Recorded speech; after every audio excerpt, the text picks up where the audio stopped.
দীর্ঘদিন যখন 8 মাস প্রায় ডিটাচ, কেউ কোনো কাজ দিচ্ছে না, কোনোভাবেই যাচ্ছে না, তখন একটু অসুবিধা পড়ে গেছে। তখন সংসার চালাবো না, মানে ইএমআই দেবো, মানে খাই না খাই ইএমআইটা দিতে হবে। বাড়ির সামনে কোম্পানি যাদের থেকে লোন নিয়েছি তারা এসে ভিড় করবে, সেটা কোথায় মনে হবে যে না সিনক্রেট করা হবে। সেটা আমার নিজের একজন একটু হলেও তো পরিচিত হয়েছি। সবজি নিয়ে একটা ভ্যান জোগাড় করে ভাড়া নিয়ে পার্ট টাইম ভাড়া নেবো, যে 4 ঘন্টা 5 ঘন্টার জন্য ভাড়া নেবো, অন্য পাড়ায় সবজি নিয়ে করবো। বলছে তোমাকে সবাই চিনে ফেলবে। চিনে ফেলবে কি আছে, আমি তো চুরি করছি না।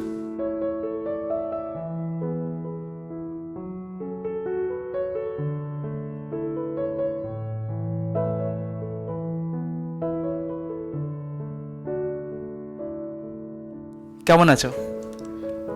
আছি বলতে মানে বিগত দিনগুলোতে যে অবস্থায় ছিলাম সেই জায়গাটার থেকে একটু কাটিয়ে উঠতে পেরেছি, কারণ টুকটাক ওয়েব সিরিজের বা শর্ট ফিল্মের ইন্ডিপেন্ডেন্ট ছবি যারা করে সেসব কাজগুলো আসছে।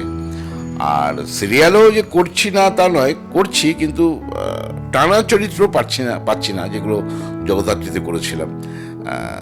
ওটা ওই ক্যামিও ক্যারেক্টারগুলো আসছে 3 দিন 4 দিন, কোনটা 5 দিন, এর মধ্যে ক্যারেক্টারগুলো শেষ হয়ে যাচ্ছে। তো যাই হোক, ওইভাবেই চলছে আপাতত, মানে থেমে যায়নি। নতুন কাজ কি করছো তুমি এখন? নতুন কাজ বলতে মাঝখানে আমি কয়েকটা সিরিয়াল করেছিলাম, যেরকম রাজরাজেশ্বরী রানী ভবানী, ওখানে 7 দিনের মতো কাজ করেছিলাম। তারপরে এই কি বলে সান বাংলায় একটা হয়, না সান বাংলা না, জি বাংলা সোনারে একটা হয়, ওই বেদিনী জ্যোৎস্নার অমর প্রেম, ওতেও প্রায় 4 দিনের মতো কাজ করেছি। তাই আপাতত সিরিয়ালের কাজ এখন আর নেই। মানে ওয়েব সিরিজের কতগুলো ওই ডাবিং কালকে করেছি, আর পুরনো একটা শর্ট ফিল্ম করেছিলাম তারও ডাবিং করেছি। এছাড়া একটা ছবি চলছে, এরাও মানুষ বলে একটা ছবি চলছে, সেটারও শুটিং প্রায় শেষ হয়ে এসেছে। মানে ওটায় জিতু কমল হিরো ছিল, তো জিতু কমল যেহেতু অসুস্থ হয়েছিল তার জন্য একটু পেন্ডিং হয়ে গেছিল। তো আপাতত আবার 8, 9, 10 এই 3 দিন শুটিং আছে, তাতে আমার একটা ডেট আছে ধান্যকড়িয়াতে, ওখানে যাব। ওটা শেষ হলে তারপরে এবার ডাবিং এসব হবে। ইন বিটুইন আরেকটা ছবির কথা হয়েছে, কিন্তু কনফার্ম হয়নি। 15 থেকে 25 একটা উত্তরবঙ্গে যাওয়ার কথা আছে, সেটা এখনো কনফার্ম হয়নি। তারপর ওখান থেকে আসার পরে আবার জঙ্গিপুরে একটা সম্বর্ধনা অনুষ্ঠানে আমি যাচ্ছি, 27, 28, 29 ওখানে থাকবো, মানে 29 তারিখ ব্যাক করবো। আর জানুয়ারিতে আমাদের যে দলটাই করি আমি থিয়েটার, মানে KLT, Kalipur acting lovers theatre, তাদের লখনৌতে শো আছে। তো 4 তারিখ আমরা যাচ্ছি, ফিরবো 10 তারিখ। অনেক কঠিন সময় পার করে আছে, ভালো ভালো কাজ করছো, এদের অনেক তোমারও বড় পাওনা, তোমার দর্শকদেরও বড় পাওনা। এখন আমি কতটা ভালো পারি সেটা তো দর্শকই বিচার করবে, নিজেরটা তো আর নিজে বিচার করা যায় না। তবে ছোটবেলা ক্লাস 6 থেকে আমি থিয়েটারটা শুরু করি, অভিনয়টা করি। আমার পরিবারে কিন্তু আর কেউ এই বিষয়ে, মানে এই থিয়েটার সংস্কৃতি জীবনে কিন্তু ইন্টারেস্টেড ছিলেন না। আমি একমাত্র, মানে কারো যে মানে একটা আসলে না, প্রত্যেক মানুষের একটা গার্জিয়ানের একটা যে ব্লাড কাজ করে, যে তার ছেলে ডাক্তারের ছেলে ডাক্তারি হয়, কি অভিনেতার ছেলে মেয়ে অভিনয়ের দিকেই ঝোঁক আসে। কিন্তু আমার দিক থেকে মানে আমি ফার্স্ট টাইম, মানে আমার বাড়িতে আর কেউ অভিনয়ের সঙ্গে যুক্ত না। হ্যাঁ, সংস্কৃতি ফ্রন্টের সঙ্গে যুক্ত, আমার দাদা গান টান, মেজদা গান টান গায়, কিন্তু বড়দা সেরকম সংস্কৃতি, ও আবার ক্রিকেটের দিকে, মানে সরি গেমসের দিকে, মানে ফুটবলারও ভালো, স্পোর্টসম্যান ভালো ছিল একসময়, এখন তো বয়স হয়ে গেছে। তো একমাত্র থিয়েটার বা অভিনয় সংক্রান্ত ব্যাপারে আমি ইন্টারেস্টেড ছিলাম ছোটোবেলা থেকেই। ক্লাস 6 থেকে আমি প্রথম অভিনয় মঞ্চে উঠি। সেখান থেকে প্রথম আমি কম্পিটিশন কাকে বলে, গ্রুপ থিয়েটার কাকে বলে, এগুলো জানতাম না। তো ওই নাটকটার প্রথম কম্পিটিশনে গিয়েই আমি মানে শিশু শিল্পী হিসাবে তখন মানে বেস্ট অ্যাক্টর হয়েছিলাম। ওটা আরও বেশি আমাকে বুস্ট আপ করেছে যে তাহলে আমার দ্বারা এটাই হবে। তো সেই কারণেই আর কি ওই 1 মিনিট সেই কারণেই আর কি আমার ওই এদিকে ঝুঁকে পড়লাম। মানে সত্যি কথা বলতে কি, মানে খুব ভালো ওবিডিয়েন্ট স্টুডেন্ট তো ছিলাম না, মোটামুটি একটা সাধারণ ঘরে, নিম্নবিত্ত ঘরে যেভাবে পড়াশোনা করে উইদাউট প্রাইভেট টিউটার ছাড়া যতটুকু করা যায় ততটুকু অবধি করেছি। গ্র্যাজুয়েশন অবধি গিয়েছিলাম, গ্র্যাজুয়েশন কমপ্লিট আমার হয়নি, বিকম পড়েছিলাম। যাই হোক, ওইখানেই আমাকে স্টপ করতে হয়েছে। তারপরে সার্ভিস লাইফে যে ধরনের মানে কোয়ালিটি দরকার হয় ছাত্রছাত্রীদের, আজকে তো আরও বেশি টাফ হয়ে গেছে, তখনও যে যোগ্যতা দরকার সেই যোগ্যতা হয়তো আমার ছিল না। আমি কোনো জমায় সেইভাবে অ্যাপ্লিকেশান করতে পারিনি। প্রাইভেট কোম্পানিতে টুকটাক কাজ করেছি, ডিস্ট্রিবিউটার আন্ডারে কাজ করেছি, ট্রেডিং ব্যবসা নিজে করেছি, সবটাতেই মানে সাকসেস সেইভাবে পাইনি। এবং সবচেয়ে বড় কথা যে আমার মোটোটাও সেটা ছিল না, আমার মোটোটা অভিনয়ের দিকেই ঝোঁক ছিল, যে ওগুলো করলে, বিশেষ করে প্রাইভেট কোম্পানিতে কাজ করলে তো তার সবটা করে অভিনয় জগতে আসা একেবারেই টাফ। সেই কারণেই দেখলাম যে না, আমি টুকটাক, তখন ব্যাচেলার ছিলাম অবশ্য, টুকটাক করে যেটুকু হচ্ছে হোক না, তাতে অসুবিধা নেই। তারপরে আস্তে আস্তে পরবর্তীকালে যখন একটু জায়গা হলো টালিগঞ্জে, চিনলাম 10টা ঘর, চিনলাম 10টা মানুষকে চিনলাম, কাজ তখন ভালোই গতিতে চলছিল। সেই সময় তখন বিবাহিত জীবনে আবদ্ধ হলাম। তারপরে এখনও ওইভাবে চলছে। এবার মাঝখানে হঠাৎ করে প্রায় দীর্ঘদিনের কাজটা বন্ধ হয়ে যাওয়াতে, যেহেতু আমি নর্থের ছেলে, আমি প্রথমে বেলঘরিয়া ছিলাম, পরবর্তীকালে বালিতে। এবার কাজের সুবিধার জন্য, কারণ আমার মানে শুটিং অফ হয়ে গেলে, মানে 9টা 28-এ ব্যাক হতো, তো মানে এবার সবটাই যে টালিগঞ্জ ওরিয়েন্টেড শুটিং হয় তা নয়, আশেপাশে অনেক দূর, মানে কোথায় জোকা, পৈলান, তারপরে বলাকা, এইসব ওদিকে বারুইপুর, আর ওই দূরে দূরে হয়। এবার ওখান থেকে ওই 9টা 28-এ প্যাক আপ হওয়ার পর আমার পক্ষে সম্ভব ছিল না যে মেট্রো ধরে, মানে মেট্রো পেতামই না। এবার যে রেমুনারেশন আমি এখনো পর্যন্ত পাই, তাতে রেগুলার ওই ওলা উবের করে যাওয়াও আমার পক্ষে টাফ। আর যেহেতু এখন সংসার হয়ে গেছে, সেই কারণেই ভেবেছি যে যদি কাছাকাছি এসে যাই তাহলে কাজটা বেশি পাবো, বা আমি ডাকটাও বেশি পাবো। দূরের আর্টিস্ট বলে অনেক সময় ডাক পেতাম না, অত দূরে, ও বাবা তাহলে ছেড়ে দিন এরকম বলতো। তো সেই কারণেই কাছে এলাম, যে বালির ফ্ল্যাটটা বিক্রি করে, আমার স্ত্রীর নামে ফ্ল্যাট ছিল, সেটা বিক্রি করে তারপর এখানে একটা ছোট বাড়ি কিনেছি। এবার সেটা সুন্দর বাড়ি, তোমার পুরো ঘুরে দেখলাম। তো সেটা কিনতে গিয়েও, মানে এবার মানুষ কিনতে পাগল, বেচতে ছাগল, একটা কথাই আছে। তো যে দামে ওটা কিনেছিলাম, বা যে রেনোভেট করে ওটা যে সুন্দর করে সাজিয়েছিলাম, বিক্রি করতে গেলে সেটা সেই দাম পায়নি। কিন্তু এখানে কিনতে গেলে, টালিগঞ্জ চত্বরে একটা বাড়ি কিনতে গেলে যে দাম পড়ে, তাতে ওটা সাপোর্ট করছিল না, বাধ্য হয়ে আমাকে লোনের চক্করে যেতেই হয়। তো লোন করতে গিয়ে সেইখানে এবার যখন কাজ চলছিল, জগদ্ধাত্রী টানা কাজ চলছিল, তখন অসুবিধা হচ্ছিল না, সবটাই মানে মোটামুটি ম্যানেজেবল ছিল। যখন বন্ধ হয়ে গেল, তখন দীর্ঘদিন, যখন 8 মাস প্রায় ডিটাচ, কেউ কোনো কাজ দিচ্ছে না, কোনোভাবেই যাচ্ছে না, তখন একটু অসুবিধা পড়ে গেছে। তখন সংসার চালাবো না, মানে ইএমআই দেবো, মানে খাই না খাই ইএমআইটা দিতে হবে। বাড়ির সামনে কোম্পানি যাদের থেকে লোন নিয়েছি তারা এসে ভিড় করবে, সেটা কোথায় মনে হবে যে না সিনক্রেট করা হবে, সেটা আমার নিজের একজন একটু হলেও তো পরিচিত হয়েছি, সেই কারণেই তখন একটু সফট হয়ে গেছিলাম, কী করবো বুঝতে পারছিলাম না। অনেক রকম মাথায় আসছে, কিন্তু বিজনেস করতে গেলে, আর ছোটোখাটো ঘরোয়া বিজনেস করতে গেলেও যে ক্যাপিটালটা দরকার, সেই ক্যাপিটালটাও আমার ছিল না। সেখানে কী করবো বুঝতে পারছিলাম না। তারপরে বাধ্য হয়ে আমি ওই ফেসবুকে একটা পোস্ট করি, তো সেটার মাধ্যমে টুকটাক অনেক লোকই আমার হেল্পে এসছে। কেউ অনেক বিজনেসে, অন্য কোনো বিজনেসে অর্থ উপার্জনের জন্য বলেছে। তাই আমি বললাম যে দেখুন, আমি তো অভিনয় ছাড়া অন্যটা পারবো না, আমার মন প্রাণ এখানেই পড়ে আছে। নতুন করে এই বয়সে 57 আমার এজ, এই বয়সে নতুন করে শিখে পড়ে কিছু করতে পারবো না। ওরা বলছে কোনো ব্যাপার না, আপনি আসুন না, কোনো ব্যাপার না, আমরা শিখিয়ে দেবো। কিন্তু আমার মন সায় দেয়নি, আমি অভিনয় ছাড়া অন্যটা আমার ভালো লাগে না।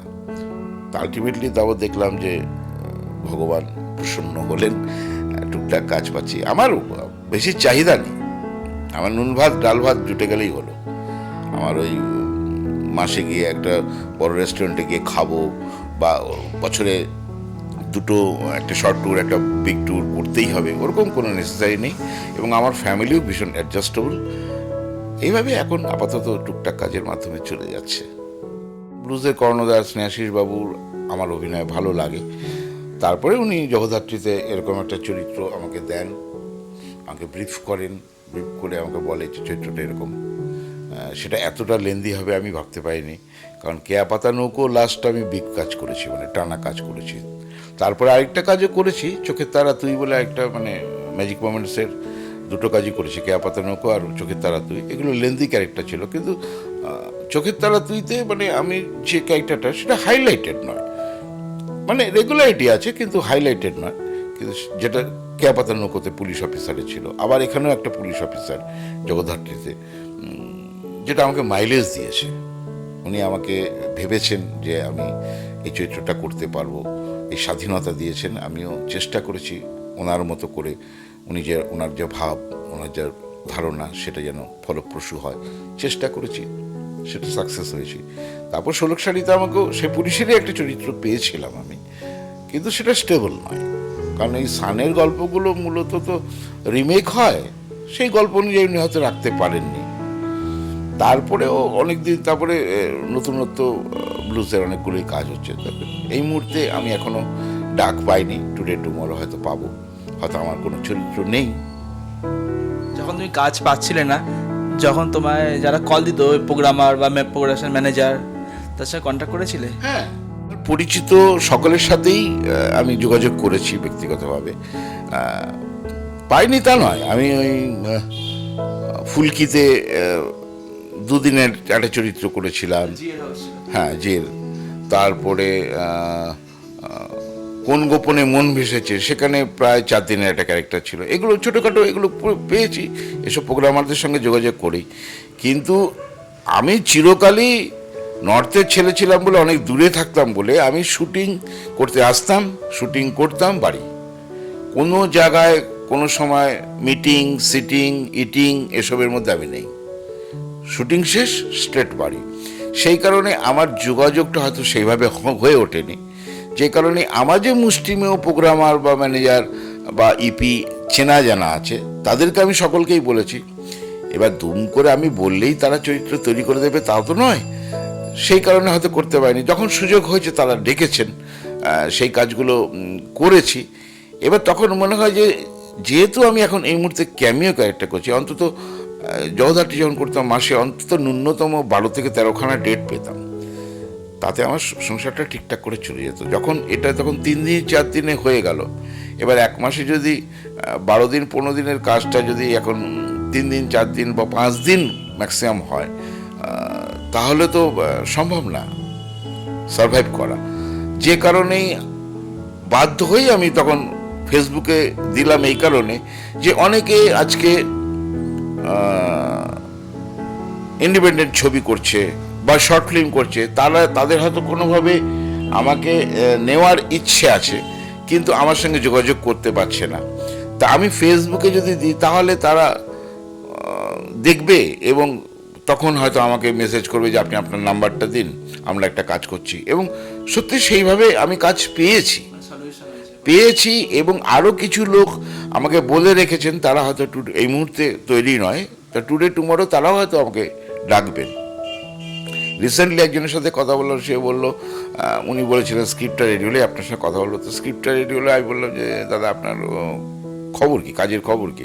তখন বলছে দাদা স্ক্রিপ্টিং মোটামুটি কাজ শেষ, কিন্তু একটু ফিনান্সের সমস্যা হচ্ছে, ওটা কমপ্লিট করেই আমি আপনাকে ডাকছি।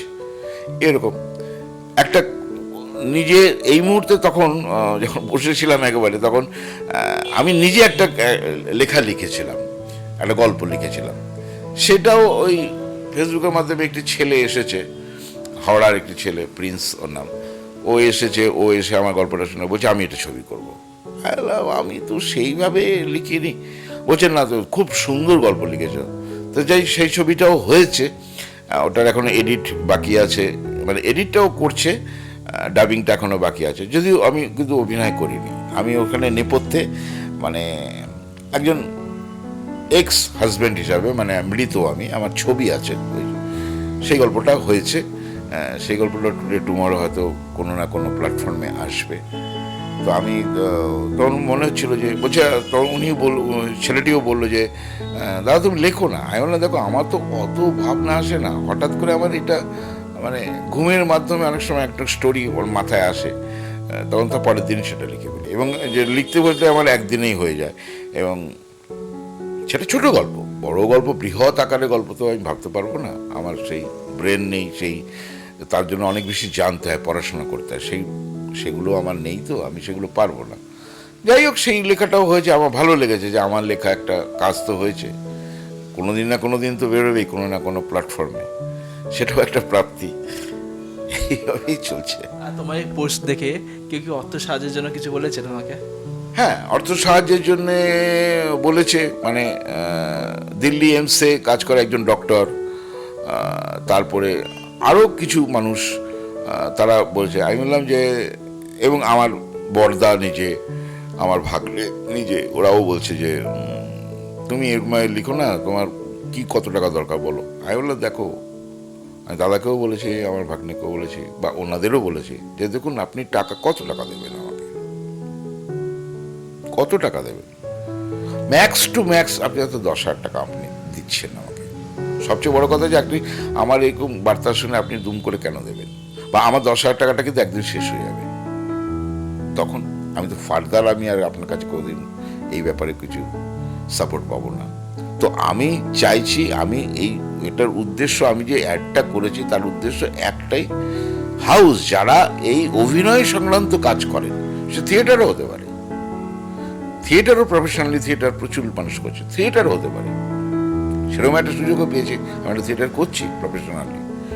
তো সেই থিয়েটার হোক, ইন্ডিপেন্ডেন্ট ছবি হোক, শর্ট ফিল্ম হোক, যাদের বাজেট কম, কোনো চাপ নেই, ন্যূনতম সাম্মানিকটা আমাকে দিও, যাতে তোমারও সম্মান থাকে আমারও সম্মান থাকে, আমি কাজ করব। হ্যাঁ, আমাকে যদি ডিস্টেন্স হয়, যেমন একটা পার্টি বলেছিল যে তাদের কাঁচরাপাড়ায়, হ্যাঁ না দেখো কাঁচরাপাড়ায় তো আমার এখান থেকে যাওয়া সম্ভব না, বা আমি তোমাদের যা বাজেট সেখানে আমাকে এখান থেকে টালিগঞ্জ থেকে কাঁচরাপাড়ায় গাড়ি করে নিয়ে যাওয়া তোমার পক্ষে সম্ভব না, রেমুনারেশন যাই দাও ঠিক আছে, কিন্তু সেটা সম্ভব না।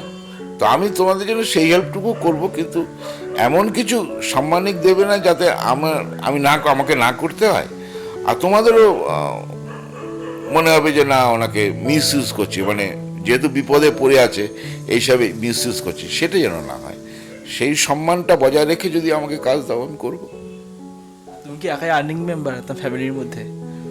না, আমার ছেলে একটি নতুন কাজ পেয়েছে, ছেলে HDFC-তে কাজ করে, ও কাজ পেয়েছে, কিন্তু ও তো এখনো মানে সেই জায়গাটায় পৌঁছয়নি, মানে প্রাইভেট সেক্টরের কাজগুলোতে প্রচুর স্ট্রাগল, সেই স্ট্রাগলটা করে আস্তে আস্তে ব্যাপারটা রিচ করে একটা টুডে টুমরো হয়তো প্রমোশন পাবে, সেটা তো পরের ব্যাপার।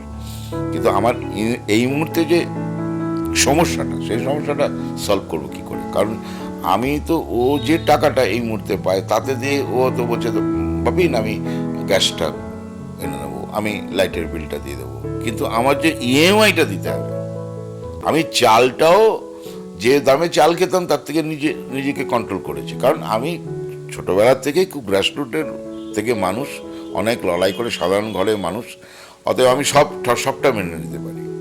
তো যাই হোক, আমি এখন যে দামে কিনতাম তার চেয়ে কম দামে চাল কিনবো, সেটাকেও পিছিয়ে থাকবো। এবং আমার বাড়ির লোকও সবাই অ্যাডজাস্টেবল, আমার ছেলে, আমার স্ত্রী সবাই অ্যাডজাস্টেবল, মানে আমার সঙ্গে সাপোর্ট আছে যে না আমার এইটা, মানে অন্যান্য অনেক পরিবার আছে যে এই আমার তুমি কীভাবে করছো তাদের কোথাও দেখার দরকার নেই, আমার ডিমান্ড ফুলফিল করতে হবে, কিন্তু সেটা নয়। আমার বাড়ির পরিবার একেবারেই নয়, ভীষণ অ্যাডজাস্টেবল, পিঠে পিঠ লাগিয়ে কাঁধে কাঁধ লাগিয়ে আমার সঙ্গে লড়াই করে যাচ্ছে, চলছে, এইভাবেই চলছে, কোনো অসুবিধা হচ্ছে না। একটা সময় যে অসুবিধায় পড়েছিলাম, যে একটা দুশ্চিন্তা, রাতে বিছানায় শুলে ঘুম আসতো না, মানে কি করবো টুরি টুমার, মানে একটা সময় ভেবেছিলাম সবজি নিয়ে বেচবো, একটা ভ্যান জোগাড় করে ভাড়া নিয়ে পার্ট টাইম ভাড়া নেবো, যে 4 ঘন্টা 5 ঘন্টার জন্য ভাড়া নেবো, অন্য পাড়ায় সবজি নিয়ে করবো। বলছে তোমাকে সবাই চিনে ফেলবে, চিনে ফেলবে কি আছে, আমি তো চুরি করছি না। তাও যে না, এটা সম্ভব নাকি? একটা জায়গায় স্তরে পৌঁছে গেলে না দুম করে নিচে নামা যায় না। এটা তো কেন বুঝতে পারছো না তুমি? দেখো না, ঠাকুর আছে কিছু। আমরা তো কারো কোনোদিন কোনো ক্ষতি করিনি, মানুষের হেল্প ছাড়া ক্ষতি কোনোদিন করিনি। অর্থ দিয়ে হেল্প করার কত ক্ষমতা হয়তো আমাদের নেই, কিন্তু মানসিকভাবে তাকে তার পাশে সবসময় থেকেছি। তো দেখো না, আমাদের ভালোই হবে। সত্যি তাই, ওর কথা শুনেছিলাম, ছেলেও বলেছিল বাপিন এতটা ভেঙে পড়ো না, আমি তো আছি, আমি তো আছি। আমি বললাম, তুই কী করে আছিস? সবে নতুন জায়গায় কাজ করছিস। বলছিস ও হয়ে যাবে, চলো, কোনো চাপ নেই। যাই হোক, আলটিমেটলি হয়ে গেল। আমারও টুকটাক কাজ আসছে, আগামী দিনে হয়তো আসবে। তো আমার এই মুহূর্তে জানুয়ারির 10 তারিখ অবধি আমি একটু বেশি এঙ্গেজ, কারণ আমার থিয়েটারটা আছে, থিয়েটারটা করতেই হবে। মানে একটা ভাইটাল চরিত্র আমি ওখানে করছি, আমি না করলে অত দূর লখনৌতে যাওয়াই হবে না দলটা। তা আমি আমার জন্য কোনো একটা দল সাফার করুক, সেটা আমি কখনো চাইবো না। সেই কারণে ইন বিটুইন আমাকে, আমার জন্য যদি লেন্দি কোনো ক্যারেক্টার আসে, তাহলে আমি অসুবিধায় পড়বো। বলছো আমার জানুয়ারি 10 তারিখের পর থেকে যদি আসে, আমার মনে হয় রিচ করতে পারবো। থিয়েটার থেকে তো সেরকম আর্নিং কিছু হয় না। না, থিয়েটার থেকে তো কোনো আয় হয় না, উল্টে যারা অভিনয় করেন তাদের পকেট থেকে পয়সা দিয়ে যায়। আসলে ওটা তো একটা পিলার, মানে আমরা যারা অভিনয় করি আমাদের কাছে দ্বিতীয় মা। ওই মাকে তো অস্বীকার করতে পারবো না, একদম। কারণ ওটা করছি বলেই আজকে ইন্ডাস্ট্রি, যেই হোক, যে আমার মতো যে কোনো অভিনেতা অভিনেত্রী হোক, তারা যে কাজ পায়, তাদেরকে তো কেনে, পয়সা দিয়ে কেনে ইন্ডাস্ট্রি, যে যার যোগ্যতা অনুযায়ী রেমুনারেশন পায়। বারবার তো তার তোমার অভিনয়টা কিনছি, এই অভিনয়টা কেনার জায়গাটা তৈরি হয়েছিল তো থিয়েটারটায়। তো ওটা তো আমার বেসিক জায়গা। একটা পিলার যদি না হয়, তাহলে একটা বাড়ির স্ট্রাকচার দাঁড়াবে না, একটা ছাদ তৈরি হবে না। তো আমার ছাদটা তৈরি করার জন্য আমার পিলারটা দরকার। থিয়েটার হচ্ছে সেই পিলার। সেইখানে ওই পিলারগুলো তৈরি না করলে তো আমি কাজ পাবো না, আমি তো অভিনয়টা করতে পারবো না। আজকে ওই থিয়েটারটা এত বছর ধরে, দীর্ঘ 30 বছর আমার হয়ে গেল অভিনয় জীবন, যে এই 30 বছরে এই অভিনয়টা করে আমার একটা হলো, মানে হয়তো আমাকে কোনো চরিত্রে হয়তো মানাবে না, আমাকে একটা কোনো গল্পে হিরো যদি দেয়, আমাকে মানাবে না, সেই ছবিটা চলবে না। প্রডিউসার কেন আমার পিছনে পয়সা লাগাবে? বাট আমি চ্যালেঞ্জ নিয়ে বলতে পারি, যে কোনো অভিনয়, মানে আমি এটা আমার হবে না, আমি পারবো না, এটা আমার কোনোদিন হবে না, কোনোদিন হবে না। একদম চ্যালেঞ্জের সাথে আমি করবো। আমাকে মানাক আর না মানাক, সেটা তুমি বুঝে নাও, তুমি আমাকে এই চরিত্রে দেবে কি দেবে না, বা আমি চরিত্রে রাখবে কি রাখবে না। বাট আমি তুমি যেটা চাইছো সেটাই দেব। সেই জোরটা হয়েছে থিয়েটারটা করার জন্য। থিয়েটারটা যদি নিষ্ঠা নিয়ে না করা যায়, না করে কেউ, তাহলে ইন্ডাস্ট্রিতে এসে চেনা জানা মুখে, সোর্সে, অর্থের বিনিময়ে একবার দুবার কাজ পাওয়া যায়, টিকে থাকা যায় না। টিকে থাকতে গেলে বেসিকটা শিখতে হবে, যে কোনো ব্যাপারে, শুধু অভিনয় বলে না, যে কোনো ব্যাপারে, যে কোনো কাজে। এই যে তুমি আজকে আমার ইন্টারভিউ নিচ্ছ, এই যে তুমি এই ক্যামেরা সেটিংটা তোমাকে জানতে হয়েছে, কোথায় গেলে এই জিনিসগুলো কিনতে পাওয়া যায়, এই স্ট্যান্ড, এই মাইক্রোফোন, তুমি কোথায় কিনতে হবে, এটা তোমাকে জানতে হয়েছে। না জানলে তুমি পারবে দুম করে একটা অনুষ্ঠান হয়ে গেল? তো হয় না, তোমাকে জানতে হয়েছে, এই নিয়ে পড়াশোনা করতে হয়েছে, অল্প বিস্তর পড়াশোনা করেছো, তাই তুমি এটা টাক টাক টাক করে একদম মানে মেশিনের মতো একটু কাজটা করতে পারছো। এখানে লাগানো, ওখানে লাগানো, ওটা অ্যাপারচার এই করা, ক্যামেরা অ্যাপারচার ওই করা, অ্যাডজাস্ট করা, ফোকাস করা, এটা তো শিখতে হয়েছে তোমাকে। আমাকে দিলে কি আমি পারবো? তো সেটাই ব্যাপার, সবটাই শিখতে হবে, এবং সেটাতে যেন নিষ্ঠা থাকে। যেটা নিষ্ঠা নেই, সেই শিক্ষার লাভ নেই। ওই যে আজকালকার দিনে অনেক গার্জিয়ান আছে, যে সন্তান হয়তো গান ভালোবাসে, তাকে আবৃত্তি শেখাবে বা আঁকা শেখাবে। আরে তুমি মোটোটা দেখো, বাচ্চাটার ফোকাস কোন দিকে, তুমি সেদিকে গাইড করো। পাশের বাড়ির ওর ছেলে অমুক, ওর মেয়ে ওরকম, আমার ছেলে মেয়েকে ওরকম হতে হবে, কেন তুমি এভাবে তৈরি করছো? এটা ঠিক নয়। ও যেটাকে ভালোবাসে সেটাকে ধ্যান দাও, ও সাইন করবে। আদারওয়াইজ তুমি জোর করে চাপিয়ে দিচ্ছ, সেটা হবে না কোনোদিন। একটা জায়গা অবধি যাবে ঘষে মেজে, কিন্তু কোনদিন স্বাবলম্বী হবে না। সেই বিষয়টাই। আর এখন ফেসবুকে ফলোয়ার্স দেখে আর্টিস্ট নির্বাচন করা হয়, তুমি এটা কি মনে করো? এটা কি ঠিক? এটা দেখো, যারা যারা করেছে এই কাজগুলো, সেসব সিরিয়ালগুলো কোনোটা 3 মাস, কোনোটা 4 মাস, কোনোটা 1 মাস বন্ধ হয়ে গেছে। স্বাভাবিকভাবেই তো, কারণ রিলস যারা করে প্রথম দিকে, এখন পরবর্তীকালে এখন নিজেরা কিছু কিছু স্ক্রিপ্টিং করছে, কিন্তু প্রথম দিকে যে রিলসগুলো হতো, যেগুলো দিকে তাদের ভিউয়ার্স একটা সময় টোটালটা কপি, মানে অমুকের একটা অভিনয় নামানো, বিভিন্ন ফিল্ম স্টার যারা করে গেছে, মানে আমাদের লিজেন্ড অভিনেতা অভিনেত্রী যারা করে গেছে, সেইগুলোকে কপি করে প্রথম দিকে করতো। তো তুমি সেইটা হয়তো কপি হুবহু তোমার ক্যাপাসিটি আছে, সেটাও একটা অবশ্যই গুণ, সেটা তো তুমি একবারে করে ফেলেছো। বাট তোমাকে যখন চেঞ্জ করছে অন্য একটা ক্যারেক্টার, তোমাকে আমি ওইটা দেখে তোমাকে নিয়ে তোমাকে আমি আমার ভাবনার একটা চরিত্র তোমাকে দিলাম, তখন তুমি ফেলিওর। আর তুমি তো একটা কপি করোনি, তুমি তো দেখোনি, তুমি নিজের মধ্যে বসাওনি, তাহলে তুমি পারবে কি করে? যে কারণে ফেলিওর হচ্ছে সিরিয়ালগুলো যারা এরকম নিচ্ছে। কিন্তু দেখো, অভিনয় সকলের মধ্যেই আছে অল্প বিস্তর, সেটাকে বের করার দায়িত্বটা ডিরেক্টরের বা চর্চার মাধ্যমেই সেটাকে বার করতে হয়। কিন্তু অভিনয় আমি মনে করি মানে জন্মগত অধিকার, সবাই অধিকার। কারণ আমি প্রথম কোনো না কোনো একটা বলি, আমি যখন শেখাতে যাই আমি বলি যে একটা শিশু যে জন্মায়, সেই শিশুটা যখন আস্তে আস্তে বড় হয়, যখন ও জ্ঞান হয়, দুটো কথা বলতে শেখে, কোনো না কোনো দিন তো ওর বাবা মাকেও মিথ্যে কথা বলে, বা ওর দাদা দিদিকে, বা বাড়ির কাউকে না কাউকে মিথ্যে কথা বলে, এবং মিথ্যে কথা বলে যেদিন বিশ্বাস করায় যাকে বলছে, ফার্স্ট অভিনয় তুমি করলে এবং তুমি সাকসেস, তাই না?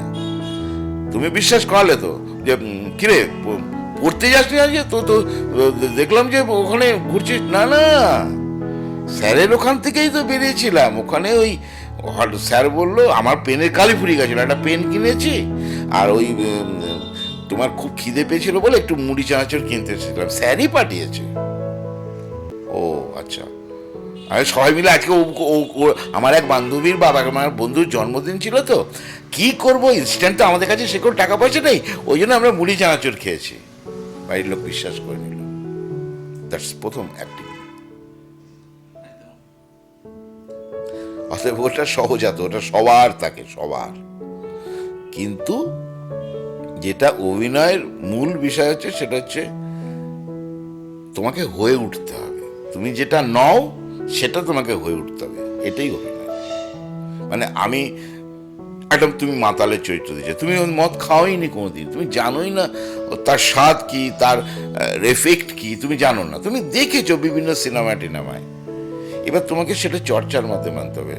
আবার যখন ভালো অভিনেতা হবে, তখন আবার তোমাকে যদি এখন বলা হয় যে একটা মাতালের চরিত্র করো, তো একটা পাগলের চরিত্র করো, তো তুমি ইনস্ট্যান্ট করে দেবে তোমার ভাবনা চিন্তাতে যেটা তুমি করেছো।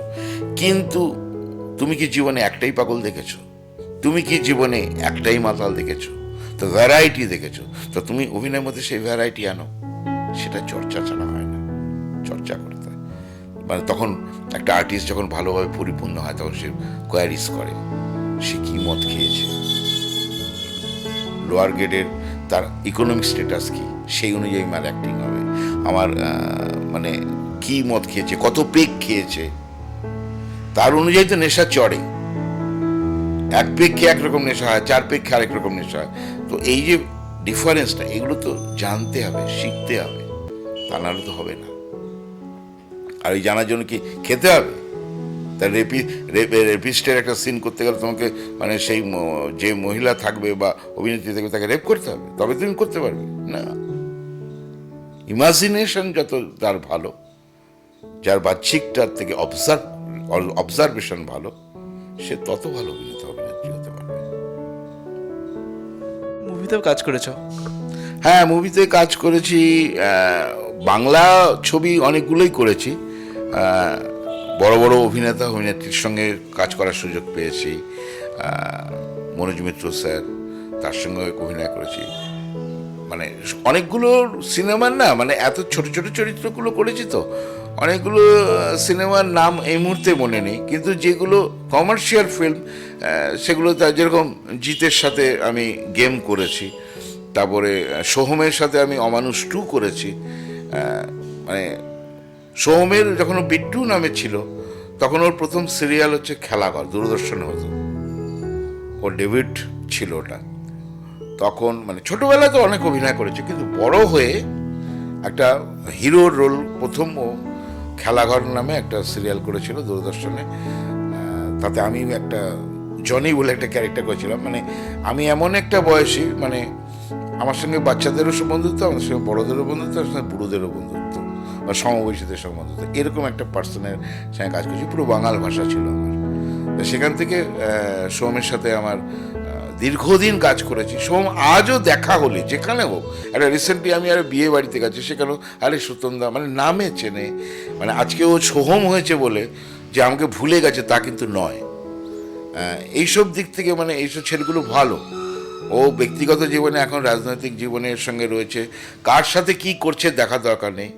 কিন্তু আমি তো ওর কাছ থেকে কোনো খারাপ বিয়ে পাইনি, আমি তো কেন বলবো খারাপ হোক। ধরো বিয়ে জিতের সাথেও, জিৎ ব্যক্তিগতভাবে শ্যুট চলাকালীন আমার সঙ্গে আলাপ করেছে, একটা বোটে বসেছিলাম, তার সঙ্গে ও অনেক প্রশ্ন করেছে, এবং তার সে প্রশ্নের উত্তর যখন আমি স্ট্রেট কাট দিয়েছিলাম, জিতও তখন বলতে বাধ্য হয়েছে যে আমি আপনার সিরিয়াল দেখি, কিন্তু আপনার খুব ভালো মানুষ, আপনি স্ট্রেট কাট বলেন। মানে আমি জিত বলে যে না, মানে তার ভালোটাই বলবো, খারাপটা বলবো না তা নয়, আমি ওইভাবেই তার সাথে কথা বলেছিলাম। মানে সে খুব খুশি হয়েছিল, বলছে আপনি খুব স্ট্রেট কাট। হ্যাঁ, আমার তো হারানোর কিছু নেই, আমার হারানো কি, তুমি বড়জন আমাকে কাজ দেবে না ভাই, তোমার হাউসের পরের কাজটা আমি কাজ দেবে না, বয়েই গেল, অনেক কাজ আছে। কিন্তু সত্যিটা সত্যি, ওটা বানিয়ে তুলে কথা বলতে পারবো না। অয়েলিং আমি জানি না, অয়েলিং করতে আমি পারবো না আজও। যদি বলে এই কাজটা পাওয়ার জন্য তোমাকে এইটা করতে হবে, ওইটা করতে হবে, সেটা করতে হবে, করবো না। তাতে যদি না খেয়ে মরে যাই, মরে যাবো। অয়েলিং করতে পারবো না, তোষামত করে কাজ আমি করতে চাই না, ওটা হয় না। আর তোমার কখনো মনে হয়নি যে অন্য কোনো জব করি অভিনয় ছাড়া? অভিনয়টা অনিশ্চয়তা, তো নিশ্চয়তা নেই এর মধ্যে, জব পার্মানেন্ট। হ্যাঁ, সেটা ধরো এই বয়সে এসে আমার মনে হচ্ছে, আমার যা বয়স হয়েছে তাতে করে পাশে যদি একটা কিছু থাকতো ভালো হতো, কিন্তু আমার সেই ক্যাপাসিটি বা এনভায়রনমেন্টও সেরকম ছিল না কোনোদিনই যে অন্য কিছু করব। কিন্তু আজকে যারা নতুন জেনারেশন আসছে তাদেরকে আমি সবসময় বলি, যারা আমার সঙ্গে কথা বলতে চায় তাদেরকে আমি বলি যে প্লিজ পাশে অন্য একটা কিছু রাখো, ইফ এনি, যেটা তুমি এখানে শুটিং পড়লে তোমাকে কাউকে কৈফিয়ত দিতে হবে না। তুমি অন্য জায়গায় সার্ভিস করলে কিন্তু তোমাকে কৈফিয়ত দিতে হবে। বাট তুমি যদি ছোট ব্যবসা করো, একদম ছোটোখাটো ব্যবসা করো, যেটা তুমি একদিন দুদিন গ্যাপ দিলেও তোমার ব্যবসার ক্ষতি হবে না, এরকম কিছু একটা কিছু করো।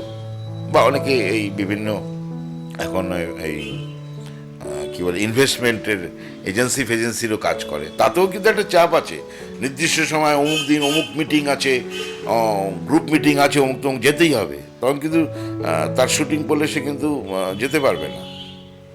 সেখানে ছোটোখাটো ব্যবসার সাথে, আরে লজেন্স বিস্কুট ট্রেডিং বেস ব্যবসা করুক না। বড়বাজারে এইটুকু আমি বিশ্বাস করি, বড়বাজার যদি ঘোরে, যদি 10 দিন ঘোরে, 10 দিনের পর একটা যে কোনো ছেলে একটা নতুন ব্যবসা করতে পারবে। তো সেই ব্যবসায় ছোটোখাটো করো, আমার প্রফিট কম হোক, বাট আমার তো রেগুলারিটি আছে। এবং একদিন যদি আমি কামাই করে যাই, ধরো দোকানে দোকানে তুমি অর্ডার তুলছো, সেটা পরের দিন দিতে হবে, তুমি বলে দিলে ভাই আমার শুটিং পড়েছে, আমি ওটা তোমার আজকে তো দেওয়ার কথা ছিল, আমি কালকে সকাল সেটা দিয়ে দেবো, হয়ে গেল। কাউকে তো কৈফিয়ত দিতে হবে না, কিন্তু দিনের শেষে তোমার অন্তত পকেট খরচাটা উঠে আসবে। তো আজকে রাস্তাঘাটে বেরোলে তো একটা খরচা আছে, ট্রেন বাস অমুক তমুক, বা তুমি ধরো 9টা 28-এ প্যাক আপ হলো, তুমি ট্রেন পেলে না কি মেট্রো পেলে না, তখন তো ফিরবে কী করে? তখন তো ফিরতেই হবে, তখন তোমাকে উবের ওলাও করতে হবে। অন্তত ঠিক আছে ভাই, শিয়ালদাতে কোনো মতে চলে যাই, তুমি যদি নর্থে থাকো, শিয়ালদাতে চলে যাই 11:40 লাস্ট ট্রেনটা তো পেয়ে যাবো। ওখান থেকে নেমেও তো আমি অটো ফটো পাবো না, বাট আমি হেঁটে চলে যাব। বাড়ি ফেরার তাগিদ তো সকলের সমান। তো সেই জায়গা থেকেই আমার মনে হয় পাশে কিছু একটা থাকা উচিত। আমাদের এই বয়সে আর নতুন করে কিছু হবে না, তবু আমাকে যেমন অনেক জায়গায় বলে অভিনয় শেখানোর কথা বলে, কিন্তু শেখানো না আমার একটু কিন্তু কিন্তু লাগে।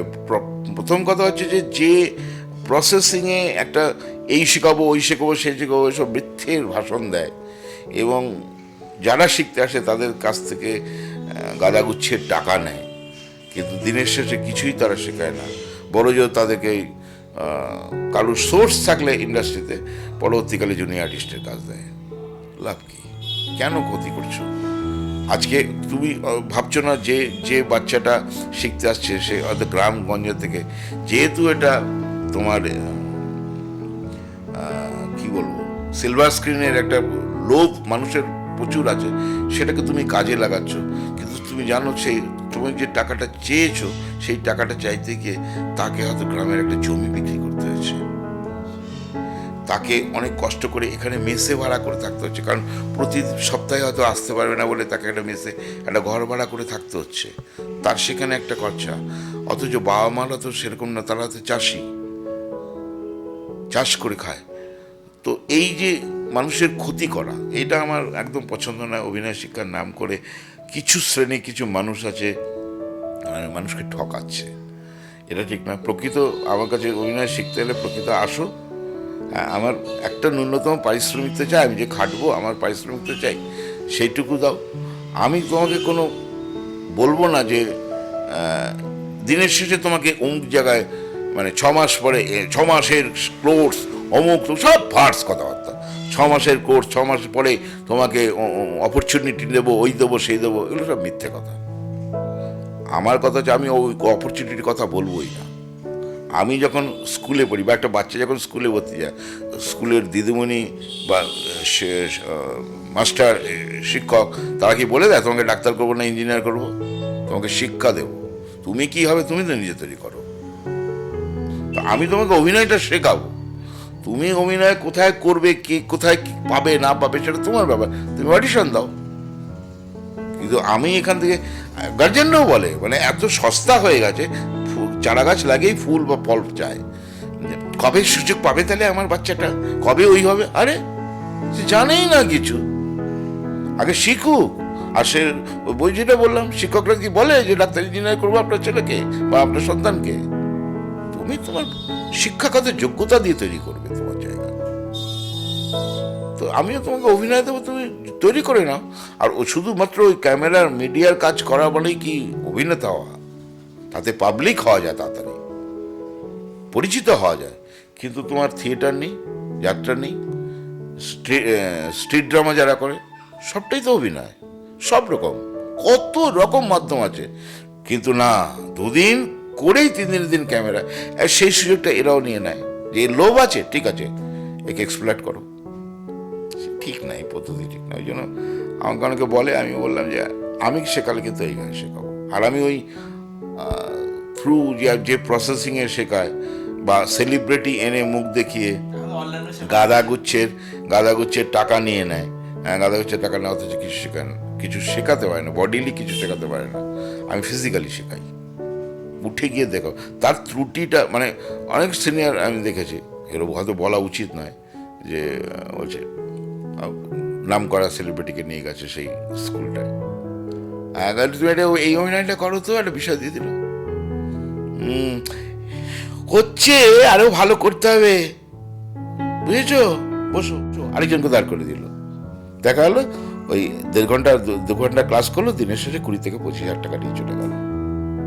এবার এই 20-25,000 টাকা যারা অর্গানাইজ করছে তারা তো এই ছাত্রছাত্রীর গার্জিয়ানদের থেকে পয়সা পিটিয়েই তো দিতে হচ্ছে, ও তো নিজের ঘর থেকে দেবে না, তারপরে আবার নিজের প্রফিটটাও লাগছে, তাহলে এটা এক্সপ্লয়েট করা হচ্ছে না ওই বাচ্চাগুলোর সাথে অভিনয় শিক্ষার নাম করে। আমি এগুলো একদম পছন্দ করি না। আর অনেকেই ভাবে যে মেয়েদের জন্য সুরক্ষিত না ফিল্ম ইন্ডাস্ট্রি, যেমন কম্প্রোমাইজ করার কথা বলা, এটা কি তুমি ঠিক কি মনে করো? দেখো, এইটা হচ্ছে আমি কিভাবে চলবো সেটা আমাকেই ঠিক করতে হবে। এটা ইন্ডাস্ট্রির একটা গল্প আছে যে মেয়েদের ক্ষেত্রে জায়গাটা খুব স্মুথ নয়, অনেক কঠিন, কিন্তু আমি সুযোগ দেব কেন? আমাকে বলার সাহস পাবে না, বা যেখানে বলবে সেখান থেকে আমি সরে যাব। সবাই তো সমান না, তাহলে তো ইন্ডাস্ট্রিটা চলতো না। মুষ্টিমেয় কিছু লোক খারাপ থাকতে পারে, সবাই খারাপ তা তো নয়, সব হাউস খারাপ তা তো নয়। তা তুমি সেই জায়গায় কাজ করবে, এখানে করবে না। আর তোমাকে সাহস পাবে কি করে? তুমি যদি তোমার রকম আজকে যদি এই ঘটনাগুলো ঘটে, তার জন্য তো মেয়েরা দায়ী। মেয়েরা নিজেদের বেশি এক্সপোজ করে ফেলেছে, সেটা তার বিহেভে, তার পোশাকে, তার অ্যাটিটিউড, সমস্ত কিছুতে সে প্রকাশ করে ফেলেছে। তাই একটা অচেনা লোক তাকে এই ধরনের কুপ্রস্তাব দিতে সাহস পায়। আমি যদি আমার জায়গাটা শক্ত রাখি, যখন এই কথা বলবে, তাই যারা রিভেঞ্জ করে, প্রচুর রিভেঞ্জ হয়, প্রচুর ঘটনা আছে, অনেক মেয়ে রিভেঞ্জ করে।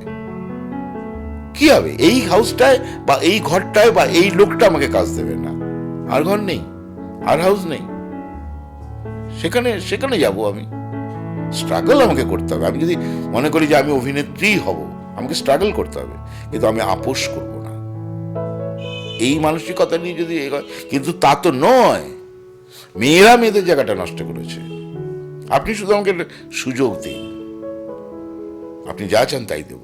তো তুমি তো ভাই অফারটা করছো, এবার কি একটা মেয়ে করছে, দুটো মেয়ে করছে, তার জন্য বাকি আরো 8টা মেয়েকে ওই কথাটা শুনতে হচ্ছে যে তুমি কিছু না দিলে আমি তোমাকে কেন সুযোগ করে দেবো, তুমি দাও কিছু। কি দেবো আমি? আপনি আপনার মনে করুন না আমি আপনার মেয়ে, আমি আপনার বোন, এটা ভাবুন, পারবেন বলতে? আপনার ঘরেও তো নিশ্চয়ই কোনো মহিলা আছে, আপনার স্ত্রীও থাকতে পারে। তার সাথে যদি এই কথাগুলো বলে কেউ, অন্য কোনো পুরুষ, আপনি কিভাবে রিয়াক্ট করবেন?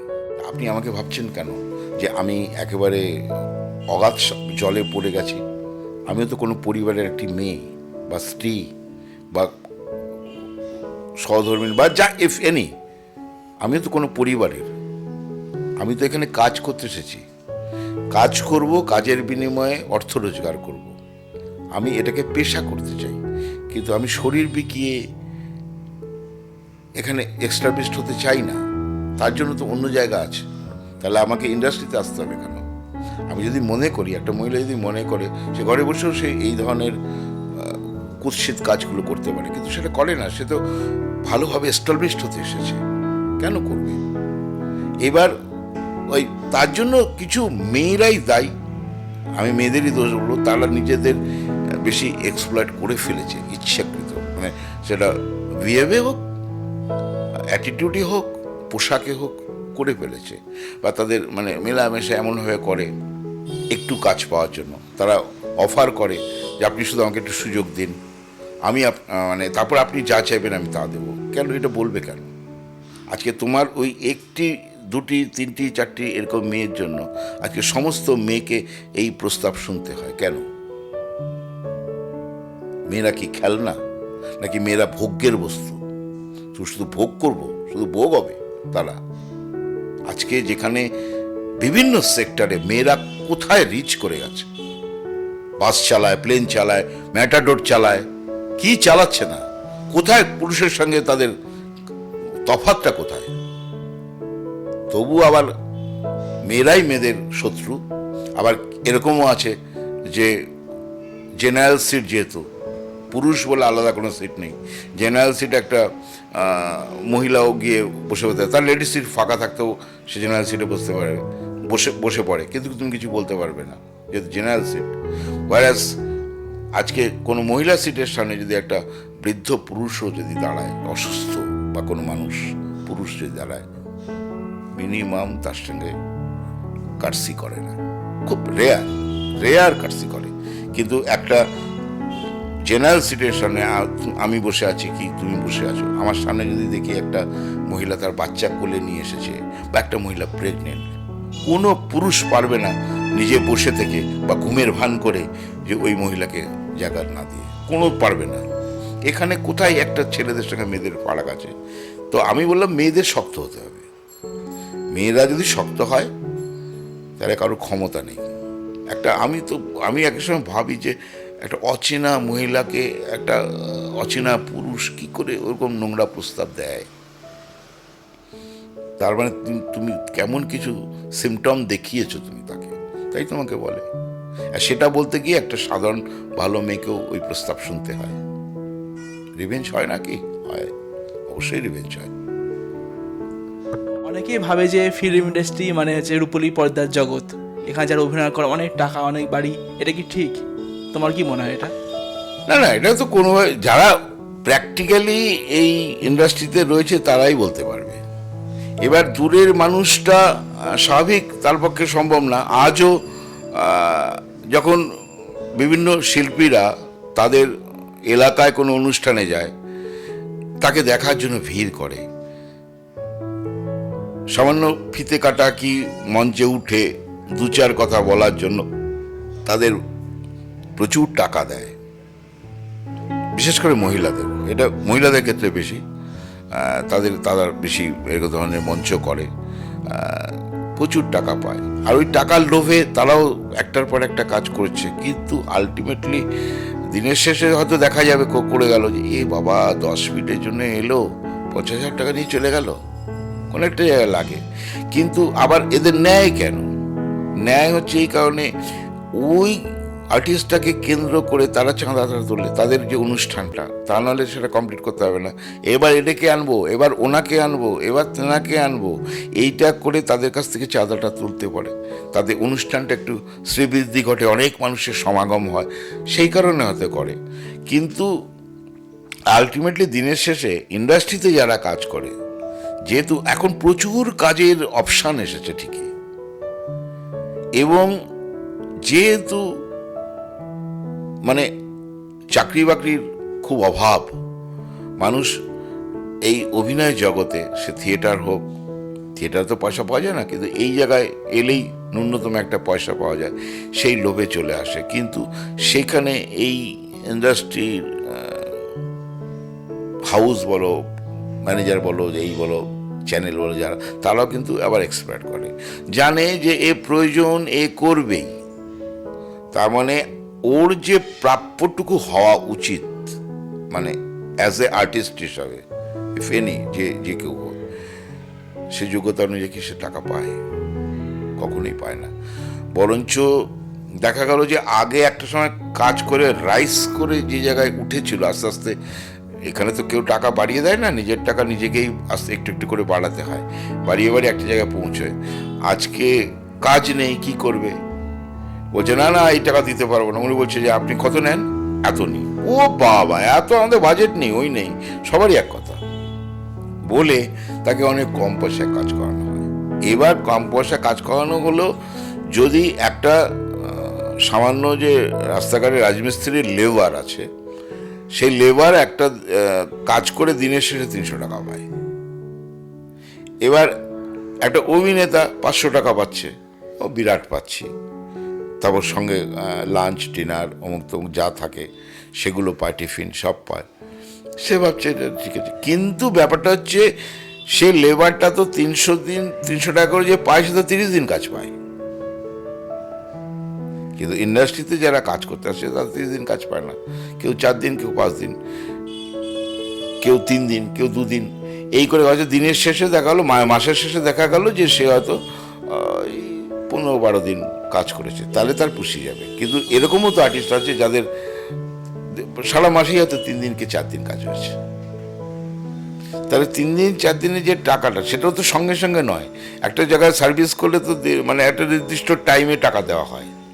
এখানে এই টালিগঞ্জ ইন্ডাস্ট্রিটা ব্লুজ ছাড়া কেউ টাইমিং পয়সা দেয় না। ব্লুজ ছাড়া, ব্লুজ 3 তারিখ মানে কোনদিন 4 তারিখ হবে না।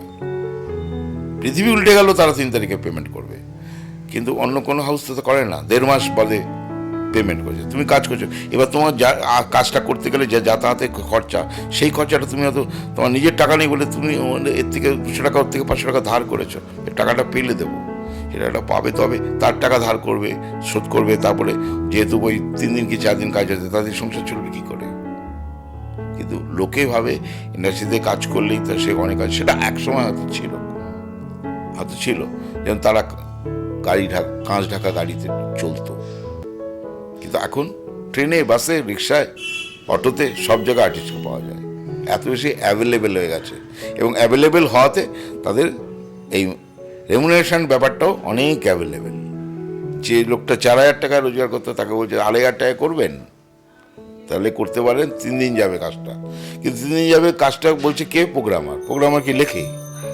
কাজটা ঢুকে দেখা গেলো একদিনে শেষ, এমনও হয়। বলছে 3 দিন বা 7 দিন, হচ্ছে 2 দিন শেষ, তাকে ঢুকিয়ে দিল। তা এক্সপ্লয়েট সবসময় অভিনেতা অভিনেত্রী হয়, প্রতি মুহূর্তে হয়। ও এখানে এলেই যে বিরাট পয়সা রোজগার করে, বিরাট বড় লোক, তা নয়, একদম ভুল ধারণা। আর তোমার কোনো আক্ষেপ আছে যে যোগ্য সম্মান পায়নি? এত বছর ধরে তুমি 30 বছরের ওপর তুমি অভিনয় করে যাচ্ছ, বিভিন্ন সিরিয়াল, মেগা মুভি, অনেক কিছু অভিনয় করেছো তুমি, তুমি যোগ্য সম্মান পাওনি, না। তোমার দেওয়া হয়নি যোগ্য সম্মান, তোমার কি আক্ষেপ কীরকম কি আছে? না, এই আক্ষেপ ব্যক্তিগত আমার একার নয়, মানে এটা ভারতবর্ষেরই সিনারিও। আজকে সেটা টলিউড শুধু নয়, বলিউড শুধু নয়, সমস্ত, এবং শুধুমাত্র অভিনেতা অভিনেত্রীর ক্ষেত্রে নয়, সমস্ত জায়গায়, মানে যে কোনো সেক্টরে একই রকমভাবে এক্সপ্লয়েট মানুষ হচ্ছে।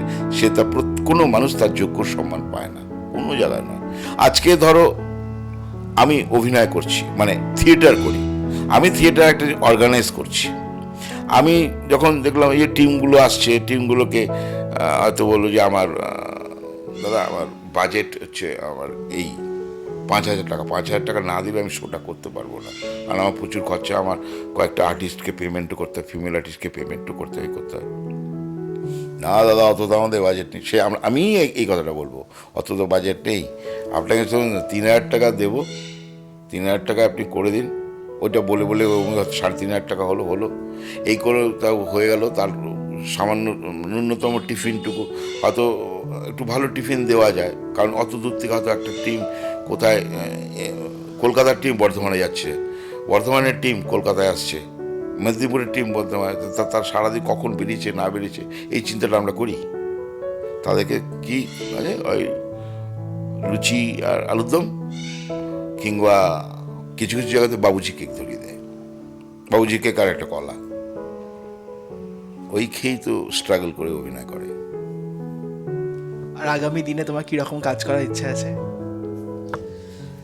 মানে সত্যি কথা বলতে কি, মানে যারা থিয়েটার বেসিক করে আজকে ইন্ডাস্ট্রিতে কাজ করে, তাতে আমার মনে হয় আমার মতো, আমি অনেক পেছনের সারির, অনেক আগের পূর্বসূরি যারা, তারাও সবাই একই কথা বলবে, আজও একই কথা বলবে, যে যদি সত্যিকারের থিয়েটার করে ন্যূনতম ডাল ভাত জোটালো যেত, কনফার্ম থাকতো যে ডাল ভাতটা হয়ে যাবে আমার সারা মাসের,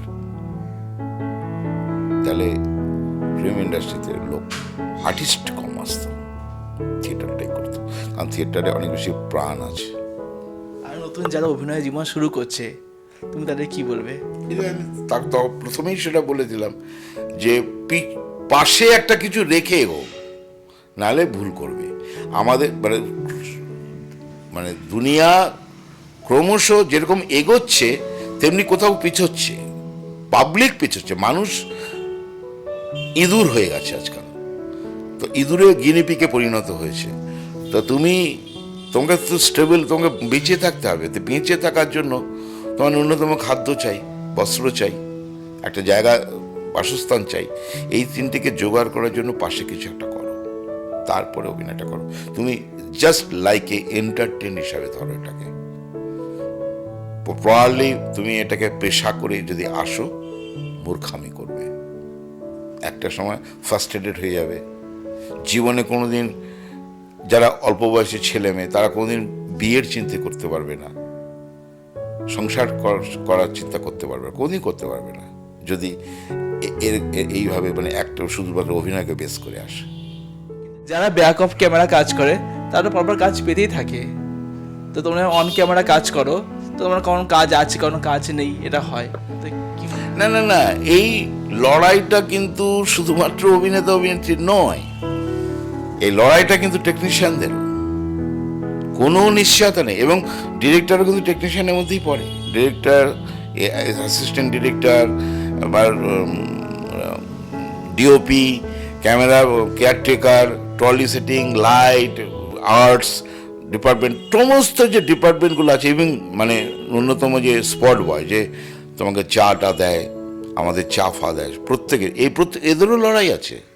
এরা যে কন্টিনিউ একটা সিরিয়ালে টানা কাজ করার চেষ্টা করে, ধরলে তার সুবিধা হয়, সিরিয়ালটি যতদিন চলবে তার থাকবে, কিন্তু তার সঙ্গে কোনো মতানৈক্য হতে পারলে তার কাজ চলে যেতে পারে। প্লাস এই কাজটা, এই সিরিয়ালটা, সে কোন সিরিয়ালটা কত বছর টিকবে কেউ বলতে পারবে না। কোনটা 3 বছর 6 বছর শেষ হচ্ছে, কোনটা 3 বছর 3.5 বছরে চলে যাচ্ছে। মানে লাস্ট এই জগদ্ধাত্রী 1200 এপিসোড করছে, 3 বছর ক্রস করে যাবে।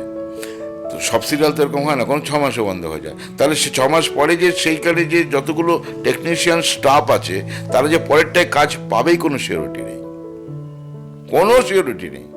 লড়াইটা সবার। আমি আমার মতো করে প্রোগ্রামারকে, ম্যানেজারকে জিজ্ঞেস করি, ওরাও কিন্তু সেইভাবে প্রোগ্রামারকে জিজ্ঞেস করে না অভিনয়ের জন্য, কিন্তু অভিনয় তার শুধু অভিনেত্রীরা প্রোগ্রামারকে জিজ্ঞেস করে, ওরা কিন্তু ম্যানেজার ধরে। সেই ম্যানেজারও কিন্তু এরকম যে আমি এটা কাজ শেষ হলে আবার আরেকটা কাজ পাবো, কোনো সিওরিটি নেই। লড়াইটা সকলের, তবু আর্টিস্টের একটা রেস্ট আছে। একটা শর্ট দিয়ে এলো, সে আবার মেকআপ রুমে এসে বসলো, এরা তো গাধার মতো কাটে। মানে সকলে তো বলা উচিত না, কত শব্দটা বলা উচিত না, অমানসিক খাটনি কাটে, 1 মিনিট রেস্ট নেয় না, গলদঘম হয়েই যাচ্ছে, একটা সিনের পর একটা সিন করছে। আমি একটা সিনে, পরের সিনে আমি নেই, পরের সিনে আমি রেস্ট দিচ্ছি, সেই টেকনিশিয়ানটা তো রেস্ট পাচ্ছে না। তারা সেরকম পারিশ্রমিক পায় না, একেবারেই না। তাদের রেটিং আছে, সেই রেটের বাইরেও সে, যার যেরকম মানে রেট করা আছে সেই রেটের বেশি 1 পয়সা বেশি পাবে না। এবার যদি টাইম বাউন্স করে তাহলে হয়তো অনেক সময় ওটি পায়, ওরা ওটিটা পায়, কিন্তু সেই ওটিটা করতে গিয়ে একটা সময় এরকম যখন হতো, সারা দিন সারা রাত শুটিং হতো, এই ওটি করতে গিয়ে অনেক টেকনিশিয়ান মারা গেছে। মানুষ তো রে বাবা, মেশিন তো নয়, কতক্ষণ খাটবে। রাত্রি 3টে, 3:30, 4টে কি 6টায় প্যাকআপ হচ্ছে, ভোর 6টায় প্যাকআপ হচ্ছে, আগের দিন শুরু করে, আবার মাঝখানে বাড়িতে যাচ্ছে, ফ্রেশ হচ্ছে, স্নান করছে, কোনো রেস্ট নেই, আবার হয়তো 12টায় কল, আবার কিন্তু তাকে ওই রাত্রি 2টো 3টে কি 6টা অবধি কাজ করতে হবে। অসুস্থ হয়ে মারা গেছে কত টেকনিশিয়ান, কে খোঁজ রাখে তাদের? এখন সেটা 14 ঘন্টা হয়ে গেছে, তাও এদের কোনো নিশ্চয়তা নেই, এরা একটা নির্দিষ্ট টাকা। তবে হ্যাঁ, একটা ঠিক, এদের গিল্ড খুব স্ট্রং ইউনিটি, যেটা আর্টিস্টের স্ট্রং নয়। কারণ আর্টিস্টের তো নির্দিষ্ট ধার্য করা রেমুনারেশন নয়, যে এই ক্যাটাগরির এই টাকা, তার বেশি নিতে পারবে না, কমও নিতে পারবে না, ওই ক্যাটাগরির ওই টাকা বেশি নিতে পারবে না, কম নিতে পারবে না, এটা তো আর্টিস্টের মধ্যে করতে পারবে না। একই সঙ্গে কাজ করছি, একসঙ্গে মোটা বসা করছি, দেখা যাচ্ছে আমি 1 টাকা পাই, তুমি আরেক টাকা পাও, আমার ঘরে খাবার আসে, তোমার খাবার আসে না, তোমার ক্যান্টিনে গিয়ে খেতে হয়, ক্যাটাগরি অনুযায়ী সেটা হয়। কিন্তু টেকনিশিয়ানদের সেটা নয়, টেকনিশিয়ানদের একটা ইউনিট, এবং ওরা ওই কি বলে, ওদের টাকাটা যে পায় লট অনুযায়ী ওরা টাকা পায়, ওদের ওরকম ওরা পেয়ে যায়। মাইনাস সিস্টেম নয়, কিন্তু মাইনাস সিস্টেম একমাত্র হয়তো ডিরেক্টর, এপিসোড ডিরেক্টর, সে হয়তো মাইনাস সিস্টেম, কি ম্যানেজার, এরা মাইনাস সিস্টেম, কিন্তু এই ধরনের এরা সব লট হিসাবে টাকা পায়। অতএব এদের টাকাটার মানে বিরাট কিছু নয়, কিন্তু এদের ইউনিট, তুমি কোনো একটা টেকনিশিয়ানের সঙ্গে মিসবিহেভ করলে টোটাল টলিউড, মানে আমাদের টলিউড যদি বলি, ও টলিউড ইন্ডাস্ট্রি বন্ধ হয়ে যাবে কাজ। অবসর সময় কি করো? অবসর সময়ে আমার তেমন কিছু কাজ থাকে না, ওই সংসারের বাজার টাজার করি এবং তরকারি কুটে দিই, বউকে কেটে কুটে দিই, এবং কোনো সময় টুকটাক রান্না করতে আমার ভালো লাগে, আমি টুকটাক রান্নাও করি, মানে ও একটু রেস্ট পায়, বা ওর অত অন্য একটা কাজ আছে, সেটা হয়তো ওই দিন শ্যাম্পু করবে, কি ওই দিন কাছাকাছি করবে, কি ওই দিন ওর ব্যক্তিগত কোনো একটা কাজ আছে, সেই কারণে ওই রেস্টটা ওকে আমি দিই। মানে কারণ মেড ফর ইচ আদার, আমি এটুকু বিশ্বাস করি। মানে শুধুমাত্র মেয়েরা মানে পুরুষদের ফরমাইশ খাটবে, এটা করে দাও, ওটা করে দাও, সেটা করে দাও, বা আমি এটা এনে দিয়েছি, মানে হঠাৎ করে অজান্তেই বাজার থেকে আমি এটা এনলাম, এটা রান্না করো খাবো, এই হুইপটা আমার এখানে চলে না, আমি করি না। আমি সবসময় অ্যাডজাস্টেবল, লোকে জিজ্ঞাসা করি কী কী লাগবে, সেই জিনিসটাই আনার চেষ্টা করি। এবার একটা জিনিস এক্সট্রা পেলাম, যেটা ভাবনায় ছিল না, সেটা বাজারে পেলাম, সেটা নিয়ে আসলাম। এটা সেদিনই করতে হবে, নট নেসেসারি, পরে করতে পারো। এবং তার সাথে সাথে মানে একটু ওকে, তুমি ওদিকটা, তুমি ভাতটা বসিয়ে দিও, আমি মাছটা করে নিচ্ছি, আমি মাংসটা করে নিচ্ছি, টুকটাক এরকম রান্না করি। তাতে আমার স্ত্রী খুশি যে শুধু মানে হেল্প করি সেই জন্য নয়, বলছে দেখো নিজে তো একরকমভাবে রান্না করি, একটু অন্যের হাতে রান্না খেতেও ভালো লাগে, তাদের একটু অন্যরকম স্বাদ হয়। কারণ আমি যে সিস্টেমে, যে পরিমাণে জিনিসগুলো মশলাপাতি দিয়ে যেভাবে করব, তুমি হয়তো অন্যরকমভাবে করবে। এই যে একটা ভ্যারাইটির স্বাদ, সেটাও কিন্তু ভালো লাগে। এইভাবেই চলে আমাদের। আর তুমি নিজেকে ভালো রাখার জন্য কি করো, ভালো থাকার জন্য? ভালো থাকার জন্য কিচ্ছুই করি না। ভালো থাকার জন্য আমি ভালো থাকার জন্য একটাই করি, আমাদের মধ্যে আমার সন্তান, আমার বৌমা, আমি এবং আমার স্ত্রী, আমার খুব ভালো বন্ডিং। আমাদের ভালো থাকার জন্য একটাই করি, সারাদিন ছেলে সার্ভিস করে, আমার শুটিং থাকলে আমি শুটিং করি। স্ত্রীর কোথাও যাওয়ার থাকলে, কারো ফিজিওথেরাপি মানে তোমার ওই আকুপ্রেশারের ট্রিটমেন্টও জানে, সেগুলো অনেক সময় ও সেই পেশেন্টদের দেখতে যায়। যে যেখানেই যাক, ডিনার টেবিল আমাদের চারজনের একসাথে, আমরা কেউ কাউকে ছেড়ে ডিনার করি না। মানে ইভেন একটা সময় যখন আমি বালিতে থাকতাম, আমার পৌঁছতে কোনো দিন মানে অন্যভাবে মেট্রো পাইনি, ভায়া ওইভাবে গিয়ে টিয়ে আনাতেনা করতে করতে দেখা গেল যে প্রায় 12:30 পৌনে 1 বাজে, আমার ছেলে বৌমা বউ বসে আছে। আরে কী করছো তোমরা? আমি তো একটা কাজে ফেসে গেছি, আমার উপায় নেই, তো তোমরা বাড়িতে বসে এতক্ষণ জেগে বসে আছো, তোমরা কেন খেয়ে নিচ্ছ না?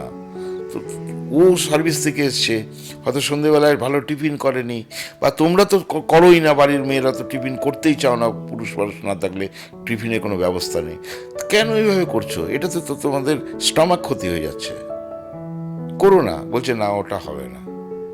আজও আমাদের ডিনার টেবিলে কিন্তু আমরা চারজন একসাথে। আর তোমার জীবনে এমন কোনো মুহূর্ত আছে যা খুব স্মরণীয়, তোমার বারবার করে খুব মনে পড়ে সেই দিনের কথা, মানে অভিনয় জীবন ছাড়া? অভিনয় জীবন ছাড়া এরকম প্রচুর মুহূর্ত আছে, সবই অভিনয় কেন্দ্রিক। যেরকম যখন আমি থিয়েটারটা করতাম, তখন আমি সাধারণ ঘরের ছেলে সন্তান, সেই হিসেবে বাস করেছি। তখন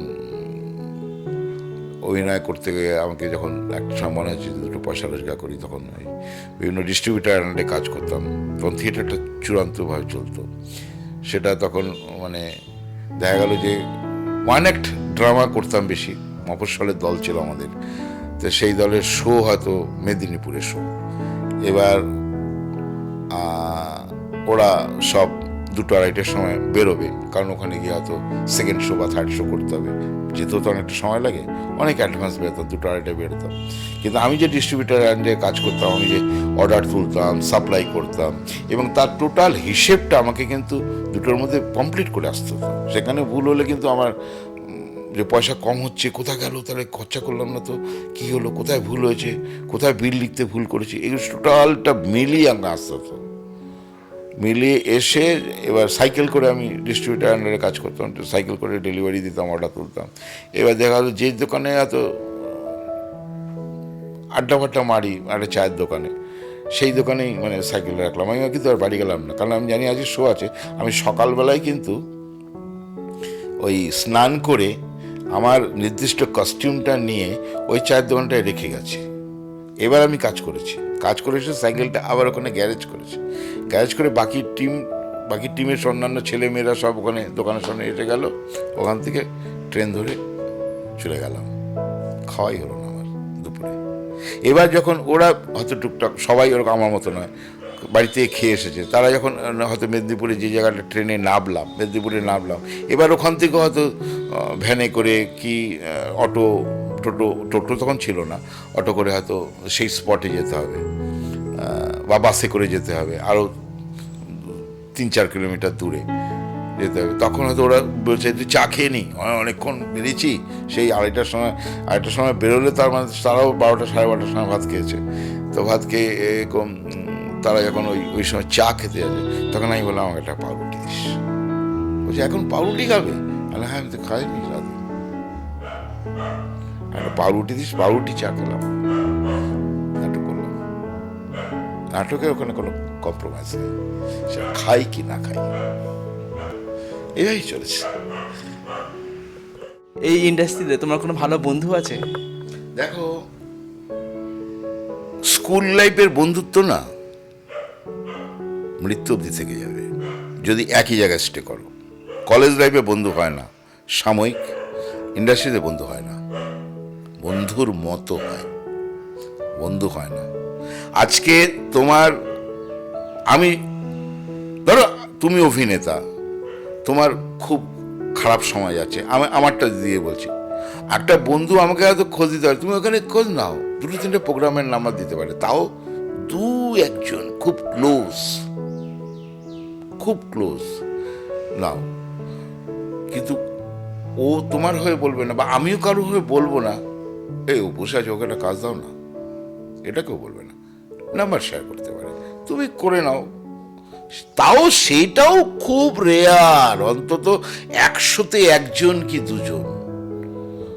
বাকি তোমার এটা দেখলাম, কেন দিচ্ছ এসব ভিডিও করে, কি হবে, বা তুমি ওটা করছো কেন, বা তুমি ওটা করো না, তুমি এখন এইটা করো না। প্রচুর জ্ঞান দেবে, জ্ঞান দেওয়ার লোকের অভাব নেই। কিন্তু প্রকৃত বন্ধু যখন একটা, এই যে জগদ্ধাত্রীতে কন্টিনিউয়াসলি 2.5 বছর কাজ করেছি, তাতে কি বন্ধুত্ব হয়েছে কারণ? ব্যক্তিগতভাবে মানে হিরো যে সৌম্যদীপ আর ত্রিদীপ বলে একটা ছেলে, এই দুটো ছেলে আমার সঙ্গে আজও যোগাযোগ করে। কিন্তু বাকি তো আরো কত লোক আছে, কত লোক কাজ করেছে, কে খোঁজ নেয়? মানে যখন সামনে থাকছো তখন ভালো, তখন দুটো কথা বলবে, শেয়ার হবে, এবং তুমি কথা মানে ওইটা ছেড়ে দেবে, তোমাকে ভুলে যাবে। মঞ্চ উল্টো হতে পারে, তুমি বিশ্বাস করে মেকআপ রুমে যে আলোচনাটা করবে,